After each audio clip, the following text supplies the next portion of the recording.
coffee, which we know he likes to do. That is true. It's quite a picture, though, isn't it? It certainly is. Here's the picture. Arizona's launching its own investigation into Operation Fast and Furious. That's the state doing this now.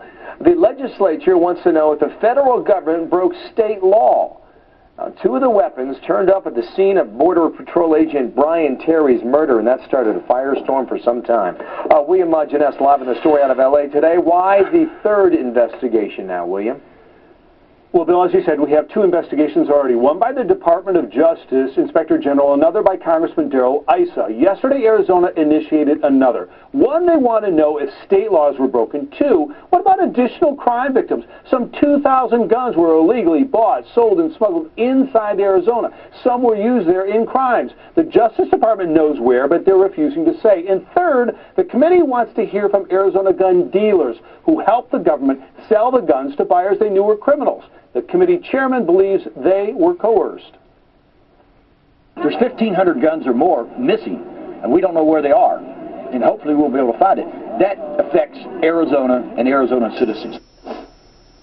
Now, some state laws may have been broken by federal officials, including misconduct involving weapons, facilitation, conspiracy. Those are some of the questions they'll try to answer. When does this committee start its work then? And how does that conflict in any way with the federal investigation, William? It could, Bill. Though the committee is bipartisan, members will be selected this week, and the report is due March 1st, so the first hearing is going to be fairly soon. We don't know if they're going to use a grand jury, the state attorney general, or a special prosecutor to issue subpoenas. The Department of Justice will probably try to quash those subpoenas of federal employees. But many in Arizona say it is time to find out what happened in Fast and Furious. We waited long enough for the feds. This thing is now well over a year old, so I think it's time to move forward and see where we're really going to be and see what really happened here. The feds won't do it, we have to do it. The answer simply would be they've had their chance, they've dropped the ball. So, you know, we're going to see some political theater and grandstanding, yes, but this testimony, Bill, could also be pretty explosive.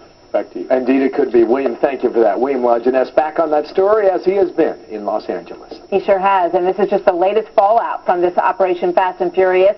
The ATF designed that program to stem the flow of weapons over the Mexican border, but it allowed suspected traffickers to buy weapons here in the United States, and then they hoped that they could track those weapons to find out where they were going and get to the heart of some intelligence work on Mexico's cartel members.